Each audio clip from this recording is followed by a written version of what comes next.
Well, welcome, everyone. We are on Zoom in a little bit of a different webinar format, which hopefully, and again, I want to thank, well, first let me introduce myself. I'm Michael Goldberg.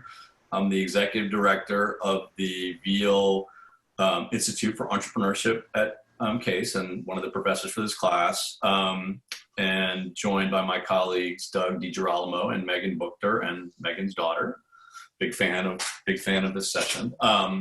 And I want to first thank everybody for joining if you're on Zoom or Facebook Live. And we have a little bit of a different format with this webinar format, so I can promote some people kind of into the panel. And for those that are attendees and from the community, it's awesome to have you here. And we will look forward to your questions. Please go ahead and put questions. I think we decided the easiest way to do it is to put them directly into the chat. And Eddie, who's our student moderator, will be kind of leading the discussion with Becca and kind of incorporating questions into the chat. And please do, and I think I see already a number of our students remember to do this, put your LinkedIn profiles in there as well, because we'd love to encourage networking between students and those from the community that are watching. So it's great to have Becca. Just a quick promo for 2 more events this week. We have only 7 entrepreneurship sessions this week that are on the web, you know, crushing it with all of our programming. Tonight at 7 o'clock, we have kind of a deep dive on Colombia, the country of Colombia, with Nelson Reyes from Project Colombia. That'll be moderated by Veale Capel. And then tomorrow at noon, we have the kickoff of our Beyond Silicon Valley cohort that's focused on entrepreneurship in the crisis, and we'll be joined by Lisa Delp, the former executive director of the Third Frontier, Stephen Coltai, who ran the entrepreneurship program at the State Department under Hillary Clinton, and Yusal Sabaz, who is based in Ankara, Turkey, where he works with governments and corporates. So we've got a number of programs this week, and check your schedule for next week as well. So with that, let me turn it over to Eddie, who is going to moderate our session today with my good friend Becca Braun. Oh, let me tell one funny story because I thought of it before. I think about technology. Becca is such a technology person that, and a huge sports fan, and it's kind of apropos now that we have no sports. Becca and her family were nice to invite us over for a dinner on a Sunday evening at the end of January, early February. And it happened to be the night of, I'm not sure which Super Bowl it was. And this was about 10 or 15 years ago. And I was like, oh, are we coming? Is it a Super Bowl party to watch the Super Bowl? And of course, the answer was, oh, I didn't know it was the Super Bowl. And then Becca wheeled out like a TV with like rabbit ears. Our students have never, maybe except for Daryl, have never seen like antenna, but it was good. So we watched the Super Bowl. So it was this ongoing joke of like, this year's Super Bowl party at the Braun. So it's really fitting in this tech space together today. It gets, I didn't know the Super Bowl was going on at all. And you didn't ask if it was a Super Bowl party. You assumed it was a Super Bowl party. And you showed up with your whole family with like chips and beer thinking you were at a Super Bowl party. And I was like, wait, it's a Super Bowl today? That's good. We'll know that social distancing is over when everybody on the call today is actually invited to Becca's house in January to end social distancing for the Super Bowl party. So yeah, that's right. UTL's right. Okay. All right. With that, enough from me. Over to you, Eddie. Hey, everyone. Welcome to our conversation with Becca Braun. First, I'd like to thank Becca and everyone for coming today to listen to her talk. So first, I just want to introduce kind of Becca and what she's done. So she currently is in charge of Braun Inc. For about the past 10 years or so. And before that, she was the president at Jumpstart, which is here in Cleveland that helps local startups. So my first question for you, Becca, is kind of take us through what is Braun Inc. and what are you guys doing now? Sure. Thanks, Edward. Thanks, everybody. Really appreciate it. I'm really glad to be here, and thanks for everybody who is dialing in, calling in, zooming in. So Braun Inc. is we do a couple things, but we're essentially executive and CEO speech writing and book writing. We ghostwrite for all kinds of people. We basically have 2 main lines of business, if you will, or lines of service.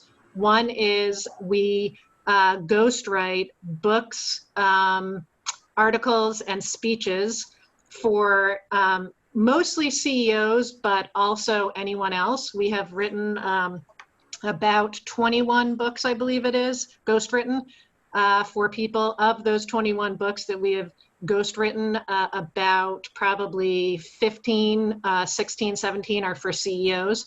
But we also, we like ghostwriting. We specialize in business, but I have certainly had plenty of friends, colleagues, community members, family members, whoever, not my family members, but families of other people who have also requested that we ghostwrite a book for them that has nothing to do with business. We do a lot of speech writing. We started as a speech writing organization, and we did speech writing until one of the CEOs for whom I was writing speeches asked if I would ghostwrite his memoir. So that's how we got into the book writing. So that's one line of business, is essentially ghostwriting, mostly for business people, but not exclusively. And then the second line of business is what we call the Brawn Collection. And the Brawn Collection is our suite of executive biographies, memoirs, comic books, conversation cards, by, for, and about CEOs, but not for CEOs, but by and about CEOs that are for a student audience. So these are for business students, MBA or undergrad students, business professionals who may be undertaking lifelong learning and training, and simply the consumer lifelong learner. So that's our Brawn collection of products, and those are published by Braun Inc. We do ghostwrite the memoirs, like the Lanham Napier memoir that you saw. So we do ghostwrite those for the CEOs, and we publish them under our name. So that is what we do. That's great. So now that we kind of have a base of understanding about what Braun Inc. does, obviously the main crisis that everyone's dealing with and the reason that we're all remote right now is the COVID-19 pandemic. And we've had some questions in the chat about how Braun Inc. has been adjusting. So one of the questions came from Greta Lazara, who asked how the pandemic has affected the quality and availability of your products. Sure. Okay, great. Thanks. Who asked that question? You said Gretchen? Greta. Greta. Okay. Thanks, Greta. As far as the I have had a couple of projects get canceled because they were events that were to be held, and I would write speeches and whatnot for the events. So I had a couple of them get canceled, and so that is, I don't know if I'd call it the downside, but it's not good. There was a pretty full and robust pipeline of speeches and articles that people wanted our help ghostwriting. And I have a team of about, it's a big team of contractors, but each person is very specialized, and they only do on average 4 hours of work per week for my company. So I have a team of about 20 people, but those 20 people again are the equivalent of about 2 FTEs. Okay, so in any case, so a couple of projects got canceled, but then others repurposed their projects. So for instance, one, instead of doing a keynote speech live, they are going to do a video. And so we're switching it over to a shorter video script. And so that's an example of a change. And there are other, we really, the team and I, but I lead it. So I ghostwrite for several healthcare CEOs. So CEOs who are head up either hospitals or innovation institutes and tech companies. And they've asked me to do articles that suggest how they can help with the COVID-19 and coronavirus crisis. So those are some examples of some changes. As far as the students and the Brawn Collection product, I think teachers are not suddenly saying, I'm going to an online world, so I suddenly absolutely need to change my syllabus and the content I was using and add new content. So that's not happening, and that isn't by any means a surprise. But I think that as they increasingly go online, they will need content that can be adapted to online purposes. So I do think that this COVID crisis theoretically is neither a problem or necessarily an opportunity for us, but I sort of just take it in stride as another piece of information for us as we sell our product. Yeah, we had another question. This is from Shavika, who asked about if there was an increase in ebooks, and you kind of addressed that in your response about how people maybe aren't changing their syllabi, but they are maybe interested in different products. So I think that's another way that you're doing well with this crisis. Another question that we got, now we're going back to your time at Jumpstart a little bit. How your time at Jumpstart impacted your time at Braun Inc. and what you've been doing there. And that came from Antonio Ionati. Yeah, okay. I want to hear, actually, can you repeat that question? Because I was sort of thinking about, I wanted to address the ebook thing, but repeat that question and I'll answer that as well. How your experience at Jumpstart has impacted your work at Braun Inc. Okay, terrific, thank you. Okay, so just going back for a second to the ebooks question. Ebooks have been and were rising in just in general, consumer ebooks, et cetera. As I'm sure you very well know and appreciate and have experienced, they obviously were increasing in usage and popularity, and they have been, and certainly also at the school and university level. What we know is that with respect to ebooks and students are, the surveys show that students are frankly pretty sick of ebooks, reading online, highlighting things online.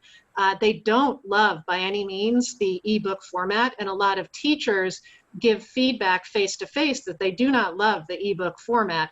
It's really mostly about cost reductions and decreasing the cost of education, and materials are a portion of that.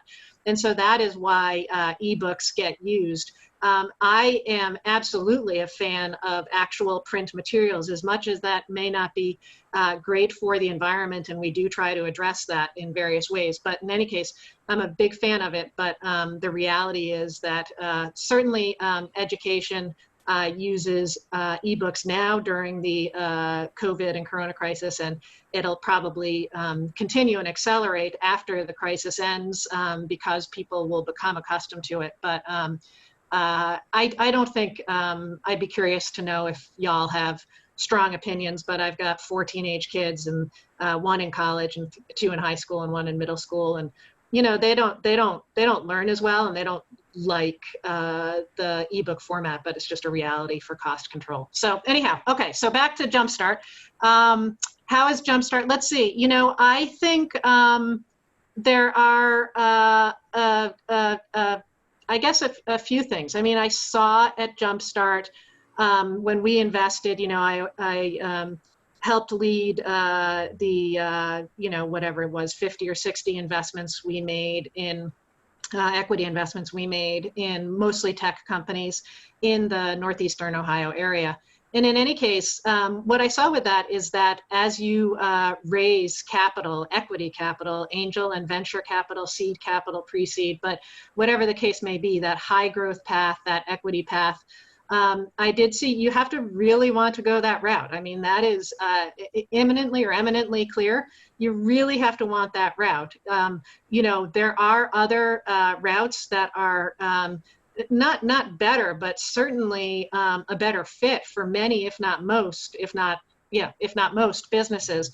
The best way to raise capital, of course, is through revenues. Go out and sell. And before you take on any outside capital, the most important thing to ask is why can't I just sell my way to financing this? Why can't I get customers? Am I just a bad salesperson? Because being a bad salesperson is not a reason to take on equity capital. So you see that because you see the number of entrepreneurs who want the money but don't want the strings that come with it. And with the money absolutely comes strings. I mean, it's not free money. This is not Happy Fun Camp. It is growing your company rapidly and taking on outside investors and steadily decreasing your control stake in the company over time, each round takes approximately 33% on average of the cap table of the equity in the business. And so by the time you get to round C, D, E of capital, you no longer have a control stake in the company. And even at round A, you've given up some board seats. So that informed how I wanted to grow the business, that I wanted to grow it steadily and slowly until I decided I wanted to take on capital. And I did take about August of 2010 till last year to build up my own knowledge base, my own control, my own understanding of the industry, my own expertise, et cetera, my own confidence, so that if and when I went out for capital, I did have that base of knowledge and understanding so that I could control the company for the long term. My capital raise, I'm happy to talk about it later if somebody asks a question. It was a very, very dissatisfying experience. So I can simply say that, and maybe we'll address it later, maybe not. But I would say the knowledge I gained from seeing, you really have to want to take that path a lot. And you have to, it should be a path, not of last resort, but a very, very carefully considered path. Yeah, let's take it back a step then to when you started Braun Inc. What led you to that idea, and how were those first couple of years like? Great question. Okay, sure. I actually started Braun Inc. and it was called the Braun Group before Braun Inc. We changed the name a couple of years ago. But in any case, I started Braun Inc. back in 2003, actually. It was a part-time gig, and what I did was I've always loved writing. I had been a journalist, I had been a travel guide writer, I'd been a sports writer, I had been an academic writer, so I had done all kinds of different writing. I always loved it. And so when I was co-founding Jumpstart with Ray Leach and Lynn Ann Grease and others, I also wanted to do about 8 hours a week of CEO speech writing. So that's what I did, is I would just, get up at 5 in the morning and go out and do these speeches for CEOs, write them up and do that. So that's what I did. I've always believed in having a side gig. I think it's a terrific way to go for anybody who wants to be entrepreneurial. You need that, for lack of a better word, that cash cow or that lily pad to jump off onto. Should you, have a strong and independent mind and not necessarily work great with bosses, it's helpful to have your own gig that you can jump off to should you need it. So that's why I did the speech writing, have my own independent gig, and I loved it. I'm passionate about writing. I love business. Business is fascinating. I love it. I love the action orientation, the decisions.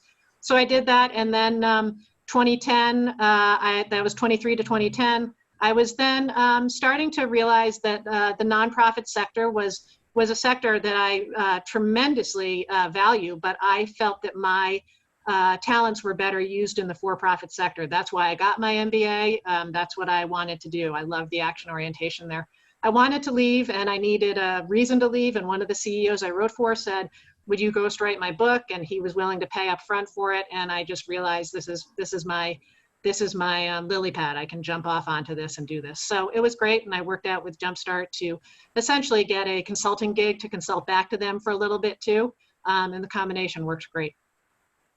Yeah, that's really good.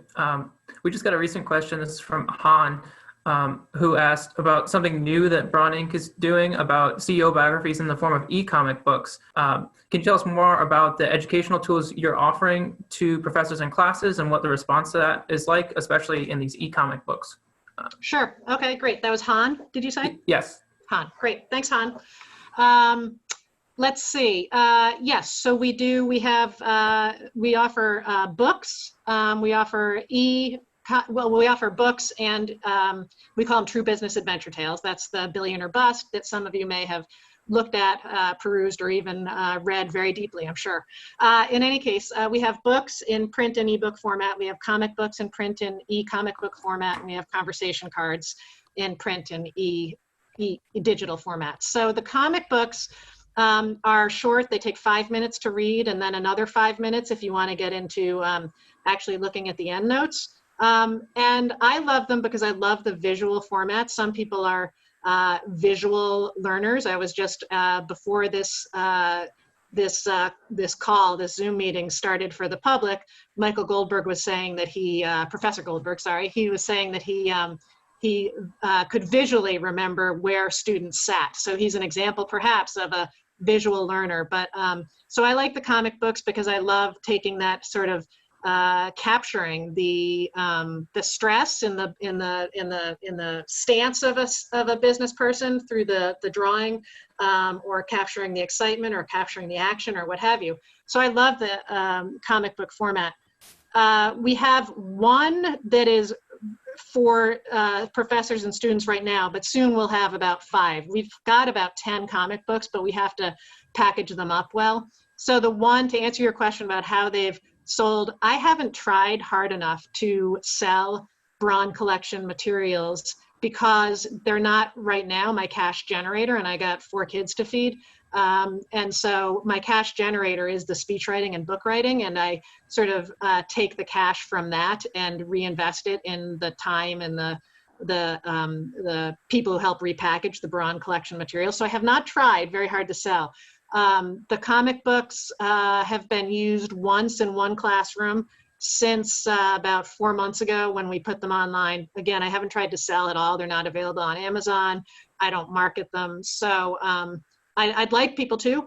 Professors, the skill here in terms of what we're doing with Brawn Collection, what I've realized is that the writ large thing that requires or requests professors to change is that they have to want to be interested in CEO stories. Okay, and that's a different thing. I mean, that is a different thing. We are essentially requesting that they use a new genre in their teaching. It's a very valuable genre. I'm totally committed to it. But it's a little different than a case study. And we're asking them to take a risk. Michael Goldberg is a true rare species of professor who is willing to have fun and take those risks and see what works. So he has used Billion or Bust. But we are requesting change from professors, and that's going to take time. I'm not a professor, so I have to gain credibility with them. I have to show them that we actually do support them and give them actual facts on how these CEO stories benefit student learning, and that's just going to take time. Yeah, I think that's certainly a new revenue model for you guys, the Brawn Collection, and really pitching to those professors that they need to then have these students purchase a book, like we had to purchase this book for this class, Billion or Bust. So I guess kind of what is part of your pitch to them for the CEO genre? The pitch to the professors or the to the students? Professors, yeah, to get them to buy into this. Yeah, great question. And by the way, I'd love to ask people, and I want honest feedback, but if you care to during the chat, if you did purchase and read the book or peruse the book or what have you, let me know if you have thoughts or advice or information or feedback or anything else, because I truly, genuinely would like to know. You guys are great to test it out. In any case, the pitch is generally that we know that case studies, which are one way that business students learn, okay, about, I forget now, I don't have it right in front of me, but something like 40 to 60% of business MBAs, business, and to a slightly lesser extent, undergrad business classes are taught using cases. We know about 10% are taught using experiential or immersive learning. We know about 10% are taught using gaming, and the remainder are taught using lectures, okay? So these are the different ways that people teach. We know that cases, which I think the executive biography, memoir, comic book, true adventure tale, they're sort of a cross between immersive experiential learning, because you do become immersed in the text, presumably, and a case study. We know that case studies get a little bit of criticism. They're terrific. I love case studies, but they get some criticism for being overly situational. And we know that students really want mentors. They want role models. They want to see action. They want to see decisions. They want to see it in practice. And so that's really, they learn better. Students remember better. We know as a fact, students remember better when things are done in a storytelling format. And so, we're just pitching that this is what students remember. They can see CEOs using these tools in the book, in practice, in the comic book. And so it really builds on the strengths of a case study, but adds some immersion, some understanding of character and patterns and decision-making patterns. Yeah, I think that's a pretty solid pitch. Well, thank you very much. Yeah. I'm not a professor, so I guess not one that you're pitching we'll ask to. Michael at the end. Yeah. We had some questions about the ghostwriting process and about how that's been like. So kind of in that genre, Rosalind had a question about what is the process of ghostwriting a book? And then Michelle tagged onto that with what would you say are the most important skills needed to ghostwrite, and how do you create a narrative that isn't necessarily yours? Sure. Okay, great question, Rosalind and Michelle. The process, I'm pretty process driven. And so in terms of writing a book, I'm very draft driven. And so the way I like to do it is to, we of course, first and foremost have to do extensive interviews with an executive.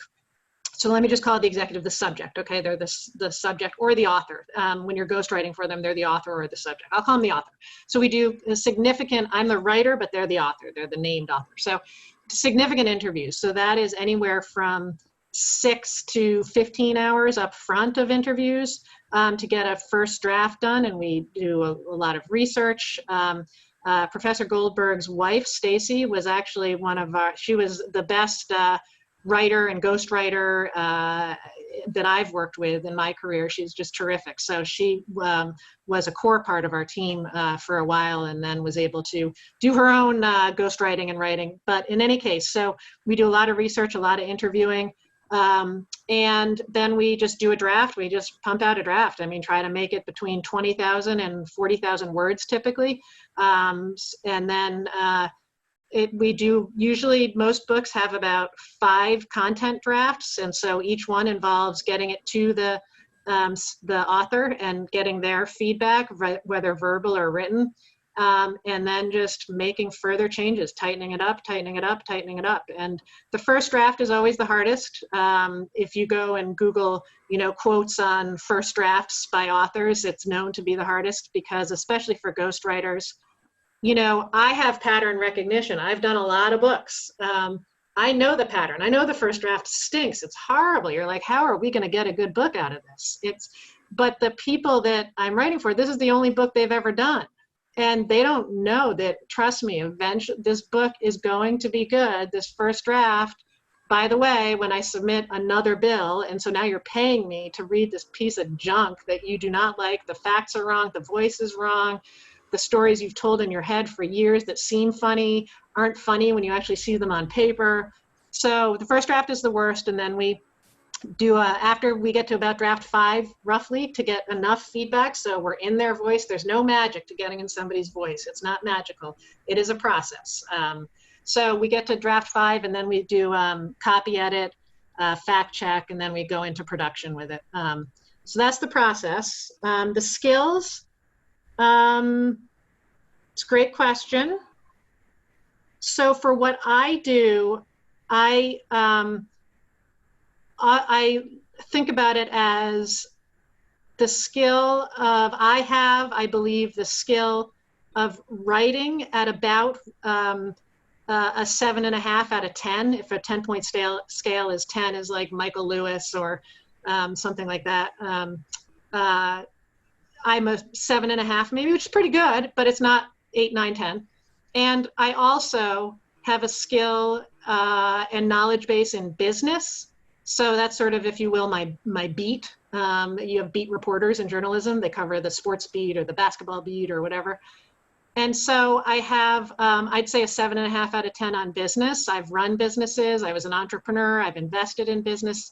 I, have my MBA. I understand decision making. I understand it's not done perfectly. I understand our batting average for decisions we're lucky. Actually, I shouldn't use a batting average analogy because Michael is right. I know nothing about professional sports. I am athletic. I do sports, but I've never watched a football game in my life or a baseball game or anything. So I can't use a batting average analogy. But anyhow, we don't make decisions, good decisions frequently or all the time. So it's just that skill, that intuitive, emotional understanding of knowing that as much as today's environment, it tends to be disliking of CEOs and capitalism. I happen to think that CEOs are achievement-oriented, driven, hardworking, generally. I mean, I certainly don't think they're martyrs, but I like them. I like their achievement orientation. I like their inclination to make decisions, and there's a skill there, because if you don't like them and you don't like that and you don't like the decision-making orientation, then you can't write about it well or write for it well. Thanks. And then a follow-up from Abby, who is a senior chemical engineering major. What is the most rewarding part of ghostwriting for you? Sure. Okay. Thanks, Abby.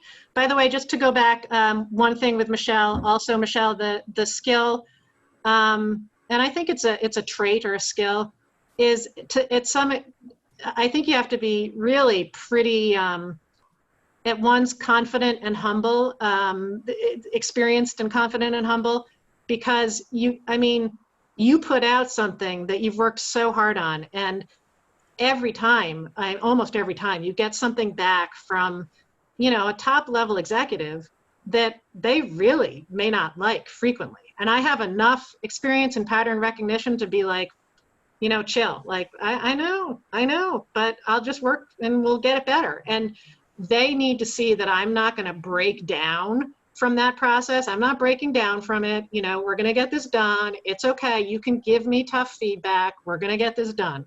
And so the first time you experience that, it can be pretty rough, but you gain enough confidence and pattern recognition to know, this happens every time. I'll just give an example just so it's very real. I have a CEO who is a new one I'm working for. I have not worked with the CEO before. They're the head of a tech healthcare company in San Francisco. I just started working with them earlier this week, and they asked for a draft rapidly, urgently. And they absolutely do not think the draft is at all good. And that's what I'm it's what you deal with all week, every week. It's the job, it's what you do. But I just want to give an example. It's not a good feeling, but I'm so accustomed to it that I'm just like, all right, well, let's game on. What do you want? So anyhow, okay, what was Abby's question again? the most rewarding part of ghostwriting. Certainly you just talked about the hardest part, but what's the most rewarding part? When people get the book they want. There's usually a lag time between when the book is done. There's a real emotional cycle to doing a book, to doing anything, to being an investor, to being an entrepreneur, and certainly to doing a book for the people who I'm writing for. And I've come to realize that there's a real, I don't know what it is, a cycle emotionally for them. And especially just before you're going into production or before you're publishing. People have a lot of bravado early on. They're like, I'll say anything about anybody. I'll say whatever, I'll do whatever. And I'll give an example. If you guys did read the Lanham Napier book, Billionaire Bust, I don't think he'd mind my saying that, early on he was like, yeah, this was tough and this was brutal and I'll say anything. And then beforehand he's like, I don't know. Just before you publish, you're like, oh my God. And the reality is what you should write is something in between those two scenarios, not the bravado, I want to get this off my chest, I got to get it off my chest, and not the scared scenario later on of, oh my God, did I reveal too much or was I too harsh on people or whatever. There's something really in between, but the point is that there's this cycle. Once they publish, they give it to people and they don't realize. When you give a book to people, they don't sit there and go, I'm going to read this right away. I'm going to read it right away. I'm going to read it right away and give you really good feedback. That's not how people do. Think about when you get a book from somebody. You're like, it sits around for a few months. And so, but once they start getting feedback that people really learned from it, they really loved it, And then the subjects whom I write for, or the authors whom I write for, say this was terrific, and they recommend you to everybody they know, and they're like, you got to do this, you got to do your own book, type of thing. It's just really rewarding when they see, and they every time they say, I didn't think I was going to be able to finish this, I hated it, that first draft killed me, and you just stuck with it, and you just did a great job. And it's just really rewarding to walk really achievement-oriented, driven, hard-charging people through that and have them say, you did it. Yeah, I would imagine as a CEO, just seeing that book on shelves, seeing your face on the cover is just amazing experience for them and for you as well. It's amazing. We don't. Just to be clear, Edward, we haven't sold a lot of books. It goes back to, I truly, genuinely haven't tried as hard as I'd like because I didn't raise the capital to get a sales force and marketing. So it really is just purely me. But I wanted to emphasize, and I think they'd probably say, for the Brawn Collection books, they'd love it if I would ramp up the selling. But in any case, I should say, completing a book is really rewarding. I would sure love to be able to sell more books. That has not been my skill. That has not been my skill set yet. It will. Yeah. Come back to me 2 years from now. Great. We had one or two questions about ghostwriting and the Brawn Collection, and then we'll move back to Jumpstart because we had a few questions about that, and I think people are interested about the Cleveland entrepreneurship experience. So this one came from Cameron. What was the most interesting story that you had in creating the Brawn Collection and talking with CEOs, whether it's in writing their books or in just ghostwriting for them in general? Oh, that's a great question. Let's see. I think I really, I have the greatest job in the world, first of all. I get to learn all these amazing lessons. And I'd say about 60 to 70% of the CEOs for whom I've written, at some point, they cry. And it's weird for me because I'm sort of a waspy New Englander who doesn't do emotions well. So I'm like, I don't know, am I supposed to hug you? Am I supposed to hand you a Kleenex? I don't know. But, they cry from the lessons they learn. They're emotional. So in any case, I would say so many lessons, but the one that strikes me most, maybe because it was one of the early ones, was I wrote two books for people, one for the chairman and CEO and one for the president and CFO of Standard Oil of Ohio, called Sohio. In any case, Standard Oil, I'll keep a long story really, really short. They essentially built the Trans-Alaska Pipeline, from the North Slope of Alaska, when the largest reserves of oil in North America ever were hit, and by Sohio's wildcatting operations. So anyhow, they built this Trans-Alaska Pipeline. It was incredibly expensive, incredibly big deal, incredibly hard, 7 years, and something like, in today's dollars, $30 billion that these two Clevelanders raised. And when BP acquired Standard Oil of Ohio, after these guys, 70 hours a week of work for 7 years, just nonstop work, not seeing their family. As soon as oil got turned on, the day oil got turned on to flow through the pipeline, BP called them over to its headquarter offices in London, or outside of London, and summarily fired them. And so they'd done all this work and thought that, anyhow, so summarily fired them. And listening to their lessons about this, they both went into depressions separately. They weren't super fond of each other because, in any case, they both, and I wrote books for each of them, separate books, but they went into depressions because once you're, and you may have read about it with Billion or Bust in Lansing, but once you're deposed as a CEO, it's a very quick reminder that there are many people in business who like you for your power and your title. And I would advise, and it's an incredible reminder. And I would just advise students on the call today, go after everything in your career that you want to go after. With the balance and everything else, but go after it. Or even if you don't have balance, some people are so driven and passionate that they don't have balance. But just remember that if you're CEO, it always ends either with you retiring or you being forced out in some way. And your true friends, and I mean, it's not personal. Don't make it personal. You know, I know it feels so personal, but try to just remember that lesson. Once you're gone or you're deposed or whatever, the phone calls stop coming in and people stop sucking up to you. The suck up game ends when you're deposed. You're like this. You're like kryptonite or whatever. So that was just an interesting lesson. Interesting. Yeah, I think it's a good lesson for our students to take in, especially those that are interested in being entrepreneurs and starting businesses once they graduate. But like I said, we're going to switch now to an earlier portion of your career with Jumpstart. I'd like to start off just with a question. What was it like in that early Cleveland ecosystem back in the early 2000s? Sure. Okay, great. You know, it was sort of, I would say, a tale of two cities. It was great and not so great. I had come from Boston. I married a Clevelander, and I was an entrepreneur. I started a tech company called Supplier Insight. I co-founded it and was CEO, and we grew it through angel and venture capital.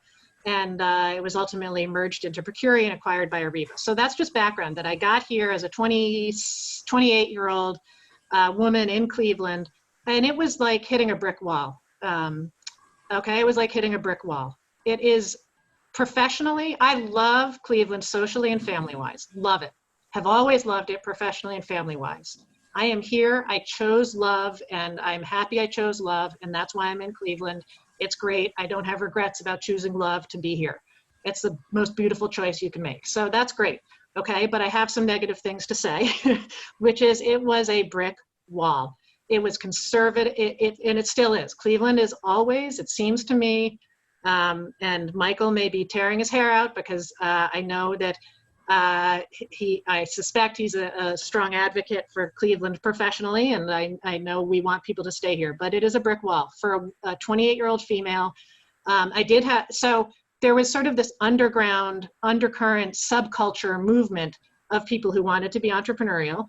And what was fantastic was that subculture was so galvanized and so organized, and it was terrific. So it was really, really cool to see that come together. And you could have people who were strident, people who were passionate, people who were different come together and have capital put behind it. I'm of the opinion that this is not hard to do, that we just need capital. I get tired of all the people wringing their hands. What are we going to do? How are we going to do this? It's a whole ecosystem. Oh, you don't need money. You really need talent. To me, yeah, okay, you need talent. Guess how talent comes? Guess what? In the business world, business is about power and resources, and it takes money. That's what it's about. It's about money, and the talent will come. So anyhow, you can see I feel strongly about that. But it did come together back then. It was terrific to see that. It was fun. It was energized.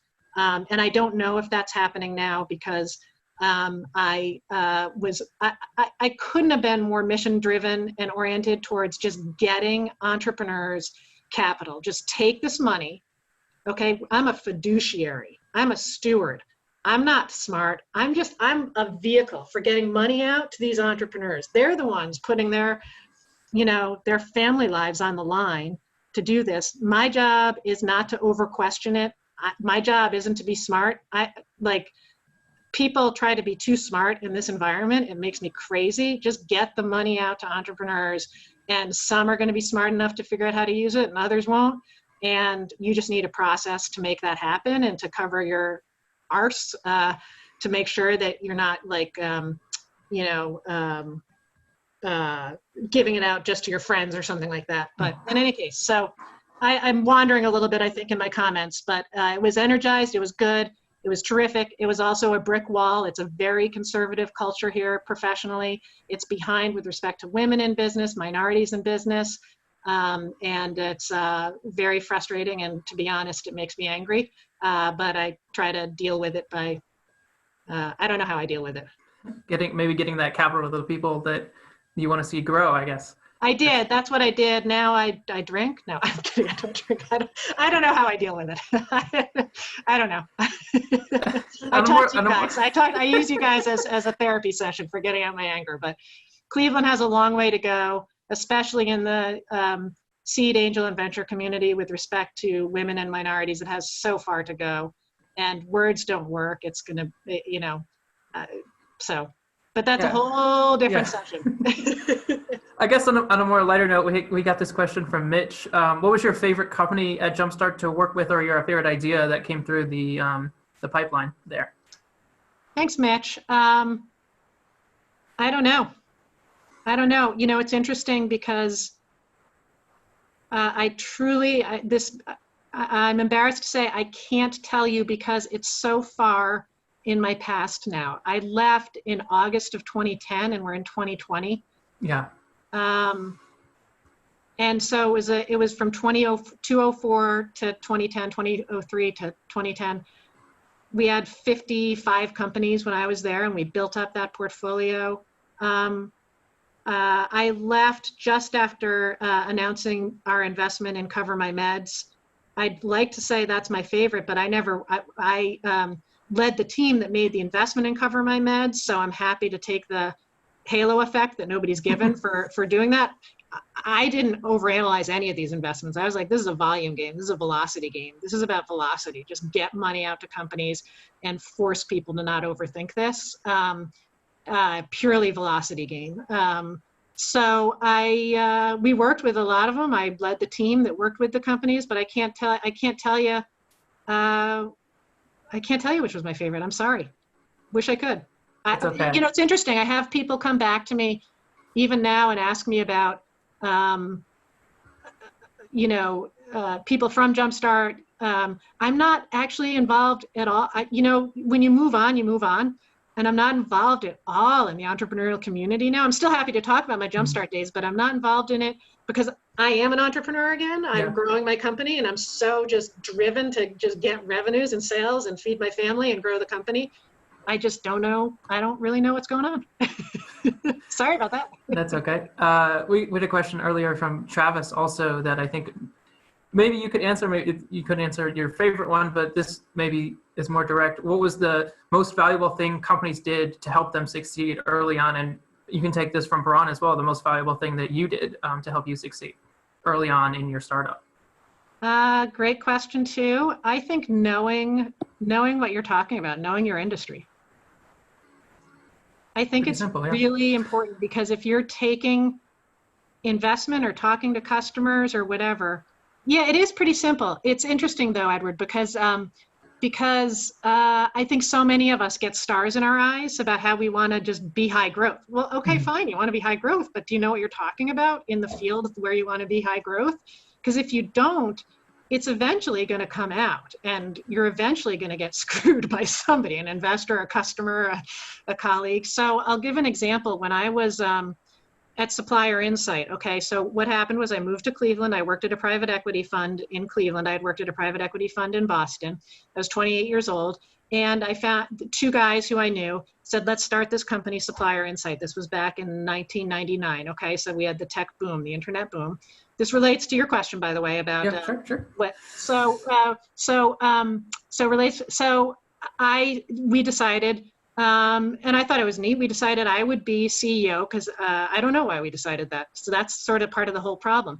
It was a tech company, and that's a little bit me being the head of a tech company is a little bit like me being the head of the NFL, right? I mean, like it doesn't make a whole lot of sense. We just wanted to take advantage of the internet boom in Cleveland where it hadn't hit yet, and we had a good idea. And so I didn't know what I was doing. So now fast forward, and I saw it. I didn't know the industry. So we had programmers, and I was like, "What's a huddle? What's a huddle? What's we were doing." And I'm a nice person. I'm smart. I work hard. Whatever. But I still couldn't really, and I know how to raise money. But I still couldn't lead a team in an industry that I didn't know. It was internet era crud. So at Jumpstart, I saw companies doing something similar. People who weren't willing to go through absolute despair, which happens at companies, okay? When you run a company, you will go through periods of despair, but they're willing to go through despair. They're willing to fire people, hire people, have difficulty with their families, because what they're doing, they're so good at and they love so much that they will still do that. They will have hard conversations with investors, because they know their stuff and they're confident. They can have the hard conversation with the investor, with the employee, with whatever. And so when I left Jumpstart, you heard me say earlier, I love writing. I'm not great at it, but I know I'm good at it. And I know I can sit 8 hours a day and I can write, and I love it. And I wanted something where if I brought on, let's say, a board of directors or investors or whoever who thought that they wanted to take, I'm fine if we go a route where I reduce control, but I need to be the one who is like, I will go through despair for you guys, because I know how to write this book. I know how to do this. And I have gone through periods of despair because, you know, cash flow is not coming in, or somebody's trying to do something with the business that I think they shouldn't, or somebody's criticizing it or whatever. But so that's what I think is the most important thing I learned. Do what you love, do what you know. And gain a skill, gain a knowledge base. You have to gain that, because otherwise you're just a bunch of opinions and you're a hothead, and you're not going to go through the long haul. Yeah, I think that's another solid advice for our students looking to be entrepreneurs. There's a saying in writing to write what you know, and I think that kind of bleeds into that as well with starting up what you know. We're going to shift a little bit now into some questions about kind of your background a little bit. For people that don't know, you had a degree in linguistics from Harvard, then you went on to your MBA. So we had a question from Sam about how your degree in linguistics and familiarity with a few other languages, including Russian and French, has helped you in your career as a business person. And then a follow-up on that, you can answer both of these at once. This one comes from Daryl. How your humanities degree has prepped you, or how it prepped you for business school. He said that he's considering an MBA himself. Okay, so the second question is what prepped me for? How your humanities undergraduate work helped you prepare for business school. Okay, great.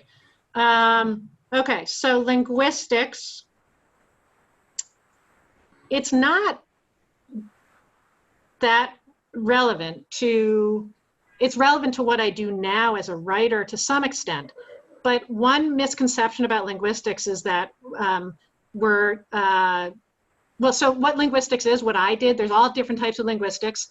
To keep it short, I specialized in syntax. Modern linguistics is quite an analytical field. It is not sitting around reading books. It's not language. It's not English. It's not any of that. It is pretty analytical. I majored in linguistics, but my specialty was syntax, and that's the structure of sentences. Almost all my homework was problem sets. You're really looking at problem sets from all kinds of different languages and Proto-Indo-European. So the point is here that it's quite analytical. My honors thesis looks like a chemist. I actually used chemistry software to write it back at the time, because it's sentence trees and syntactic structures, and so the chemistry software helped with that. So I think the analytical part is useful for business. So that's really the main thing. And certainly for ghostwriting, one of my things that I enjoy most when I did linguistics, I really enjoyed the lexicon, the syntax, the structure of other languages. And so when I listen to a CEO speak, I think I pick up a little bit more quickly than other people might on their lexicon and even their syntax, their rhythm. Are they simple sentence structures? Is their lexicon Latinate or Germanic, or what is it? So, but not much, honestly. I mean, not much. It's why I got an MBA, right? I think if I had majored in business and engineering, I might not need my MBA, right? But I went to get an MBA. So, and then how did linguistics prepare me for, what was the other question? How it prepared you for your MBA, and then how you used that as an entrepreneur. Oh, I talked about my career. I didn't talk about my MBA. Yes. I don't think it helped me with I don't think it helped me much with either. I mean, I think I certainly the parts of the brain, and I haven't looked into this, that you use to analyze languages and do those problem sets feel very familiar to to building financial models. I love building financial models. It's a story with numbers, right? I just love that. So I love using Excel and just doing sensitivities and scenarios and pivot table. I love all that. So I think the analysis, it just feels like you're using a similar part of the brain. Did we lose Edward? Okay. Looks like we lost Edward. That's why you got me in the bullpen. I think the last question, we were just texting in the background. I saw one from Max Pennington, a sophomore chemical engineer, said, if you were able to go back and start again at the beginning of your career, would you do anything differently this time around? Okay, Max, thank you. Would I do anything differently? No. I'm sure I should say yes, but no, because I really see each thing as its own adventure and in learning about myself and what I should do. So I think I'm honestly, genuinely not creative enough to think about what I should have done differently. I think I'm only able to see what I did and figure out what I learned from it. So I can give an example. When I first got to Cleveland, I had been at a combination private equity fund and consulting firm called Parthenon in Boston, okay? And I married this wonderful Clevelander, and we moved here, and I went to a private equity fund here. And certainly, I think that going to the private equity fund, I went to the private equity fund because I thought the word private equity, I just felt like, I don't know, private equity is I don't know, I think I thought it was cool. I mean, that sounds shallow. It wasn't as shallow quite as that, but I think I was just like, I don't know, pays well, it's cool, so I'll do it. And private equity, I didn't research it adequately. I just didn't research it adequately. Private equity in Cleveland is so much more conservative until Riverside came along. Riverside is really changed private equity in Cleveland, if you're familiar with the private equity environment here. But I really didn't research it very well at all. I got the job and I was like, this is great. I'll just, it's easy for me to move and do this. And I really, really didn't like it. I am not a conservative business person. It was more like being at a bank, a traditional bank, and I didn't like it. So you could say, should I have changed that? But to me, I learned that I need to research more and that I'm not at all good in a conservative professional environment. And it really is the thing that made me realize that. So I guess, the only other thing I can think of as I sort of blabber here is my father, whom I admire tremendously, he always told me that I had to figure out how to make a living, which is a valuable thing for a father to tell a child. And he didn't think that linguistics or languages would be a good way to make a living. And I can understand why a parent might have that concern. It's informative for me with 4 kids to have that understanding. But he was wrong. So I think because, I was a linguistics major at Harvard. I was going to get my PhD. If I didn't get an MBA, I was going to get my PhD in linguistics from MIT. And it's a long story that I'll keep super short, which is I had my application for my PhD for cognitive science from MIT, which is what linguistics is at MIT, it's cognitive science, and my MBA application for Harvard. And I decided not to put my application for MIT in the mailbox or whatever it was, way back in 1993. Because I just thought I'm not going to be able to make a living doing this. And it turns out, and I was going to do some corpus analysis. Corpus analysis back then was analysis of language writ large. Okay, so then Google comes along. I mean, I could have potentially been that's a linguistics technology. That is natural language search. We didn't know about that. We had, back in 1993, there was none of this on the horizon, okay? We had no idea. Maybe if I had gone to MIT, I would have seen some precursors to it and been working with some people. But the point is, I think you need to do what you're passionate about. And I really loved linguistics. I always say it's my first love. But at the end of the day, do I regret that? I don't, because I ultimately have gotten back to language essentially with writing, which is not as analytical as linguistics, but I've gotten back to it.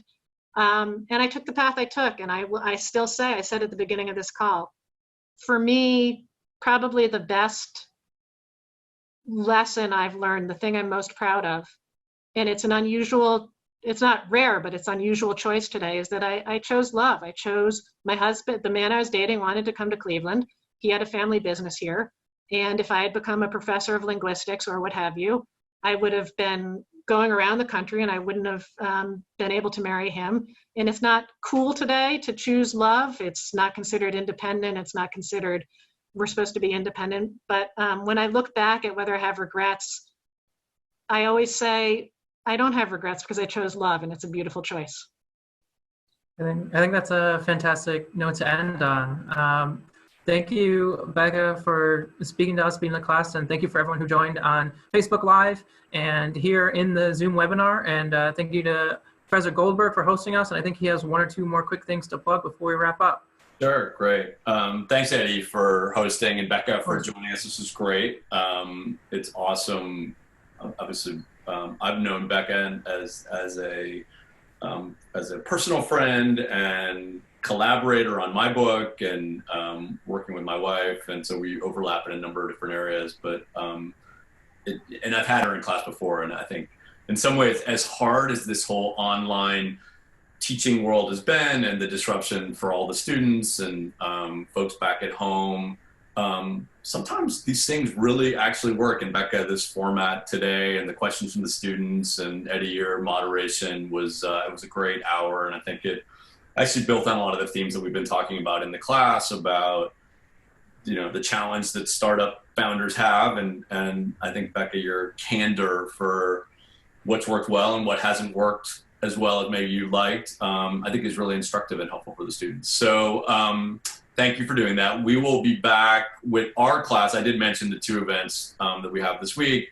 We'll be back in class on Tuesday with Becca, I think somebody you know, Tim Mueller, local entrepreneur, talking about exit. And then one change to the syllabus, next Thursday at 1 o'clock, we'll be joined by Arti Shadna. Arti is a Case Western Reserve University board member and has a background in tech as an entrepreneur as well. And she's an impact investor. So this will be along some of the same things you guys are doing on the project right now on the Aim to Flourish. And we heard about from Mel and Ashley in class. So I haven't posted the assignment yet, but it's going to be looking at an opportunity that actually Arti's looking at right now. And then the last week is actually two other folks from the coast. Walker Jacobs, who's the Chief Revenue Officer from Twitch, is going to join, and Shavika is going to moderate that. And then our last panel will be, last discussion as part of this class is Andy Flom, whose company was acquired by Slack, and Victor's going to moderate that panel. By the way, how many of you, use your little hands, how many of you are Slack users? Or your real hands? Okay, because I think we're going to try to do something on Slack with Andy and Slack to kind of give folks some experience using that platform. That might be fun.